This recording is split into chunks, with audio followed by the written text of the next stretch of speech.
Shalom, selamat pagi keluarga besar Happy Short Family yang dikasih Tuhan Yesus Kristus. Pagi hari ini kita bertemu kembali untuk mendengarkan renungan pagi. Sebelumnya kita akan berdoa terlebih dahulu. Tuhan Yesus, terima kasih buat pagi ini.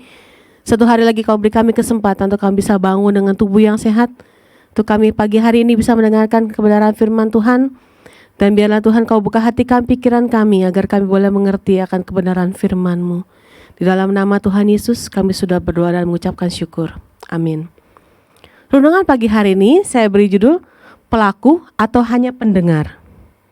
Kita baca dari Yakobus 1 ayat 19 sampai 27. Pendengar atau pelaku firman. Hai saudara-saudara yang kukasihi, ingatlah hal ini. Setiap orang hendaklah cepat untuk mendengar, tetapi lambat untuk berkata-kata dan juga lambat untuk marah. Sebab amarah manusia tidak mengerjakan kebenaran di hadapan Allah. Sebab itu buanglah segala sesuatu yang kotor dan kejahatan yang begitu banyak itu, dan terimalah dengan lemah lembut firman yang tertanam di dalam hatimu, yang berkuasa menyelamatkan jiwamu.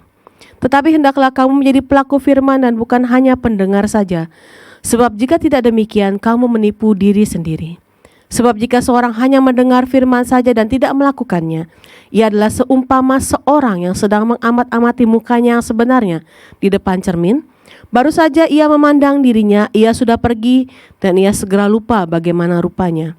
Tetapi barang siapa meneliti hukum yang sempurna, yaitu hukum yang memerdekakan orang, dan ia bertekun di dalamnya, jadi bukan hanya mendengar untuk melupakannya, tetapi sungguh-sungguh melakukannya, ia akan berbahagia oleh perbuatannya.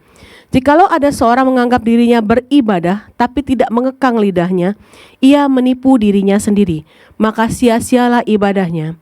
Ibadah yang murni dan yang tak bercacat di hadapan Allah Bapa kita ialah mengunjungi yatim piatu dan janda-janda dalam kesusahan mereka, dan menjaga supaya dirinya sendiri tidak dicemarkan oleh dunia.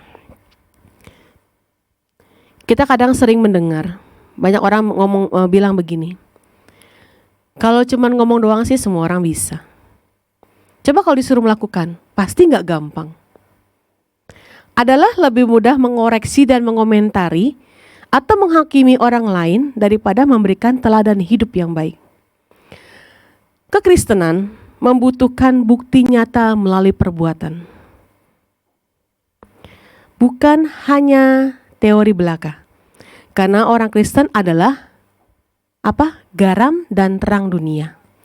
Artinya kita harus memiliki kehidupan yang berbeda dan berdampak bagi dunia. Satu perbuatan jauh lebih berharga daripada 1000 kata-kata. Setiap orang percaya dihadapkan pada tantangan yang tidak mudah, karena dituntut untuk membuktikan firman Tuhan dalam kehidupan nyata, bukan hanya sekedar fasih mengucapkan firman Tuhan. Tuhan menuntut kita untuk menjadi pelaku firman, bukan hanya pendengar. Yakobus berkata di dalam Yakobus 2 ayat 17. Demikianlah juga halnya dengan iman. Jikalau iman itu tidak disertai perbuatan, maka iman itu pada hakikatnya adalah mati. Jadi, di dalam Yakobus 2 ayat 22 dikatakan, kamu lihat bahwa iman bekerja sama dengan perbuatan-perbuatan, dan oleh perbuatan-perbuatan itu iman itu menjadi sempurna. Bapak Ibu sekalian, terkadang saya sebagai pembawa renungan diperhadapkan kepada perkataan firman yang setiap kali saya bawakan. Di renungan saya bisa bawakan, oh Tuhan itu luar biasa, perbuatannya ajaib. Tapi ketika dihadapkan dengan masalah, kita tuh jadi orang yang takut, gentar, tidak sesuai dengan apa yang kita bawakan dalam renungan. Itu yang susah, saudara.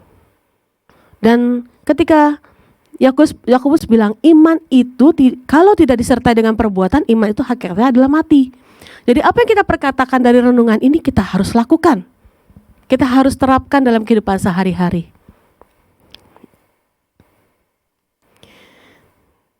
Alkitab juga menasihat kita, hendaklah kita cepat untuk mendengar tetapi lambat untuk berkata-kata.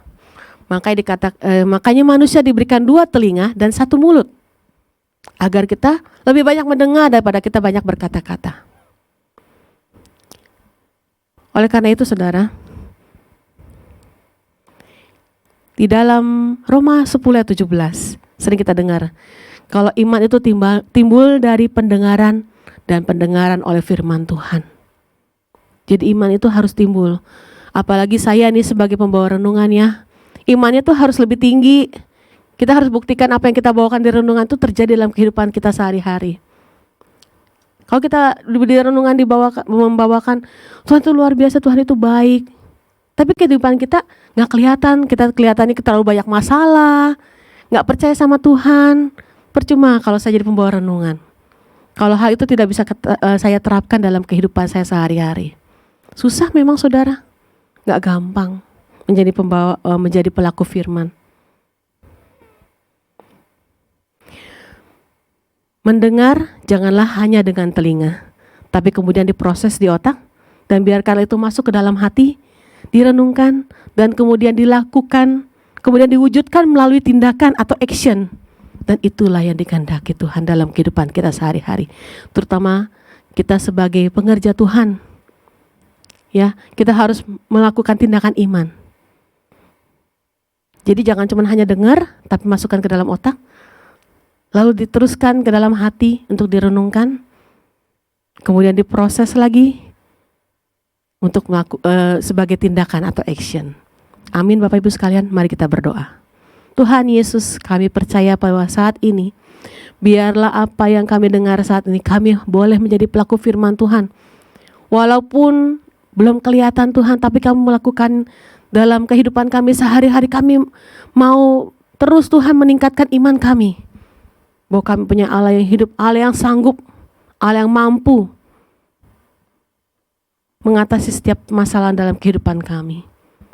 Terima kasih Tuhan Yesus. Satu hal lagi kami diajarkan, agar kami boleh menjadi pelaku-pelaku firman. Bukan hanya mendengarkan hal-hal yang baik lalu kamu simpan dalam hati kami, tapi biarlah hal yang baik kami dengar, kami taruh dalam hati kami dan kami lakukan sebagai tindakan iman kami kepada Tuhan Yesus. Terima kasih Tuhan Yesus. Di dalam nama Tuhan Yesus, kami serahkan sehari ini Tuhan, kegiatan kami hari ini, apa yang kami usahakan hari ini, apa yang kami kerjakan hari ini. Mungkin kami yang bersekolah, mungkin kami yang bekerja, yang berusaha, Tuhan berkati semuanya. Mungkin kami ibu rumah tangga. Terima kasih Tuhan, Kau berkati semuanya. Di dalam nama Tuhan Yesus kami sudah berdoa dan mengucapkan syukur. Amin. Selamat pagi, Tuhan Yesus memberkati kita semua. Shalom.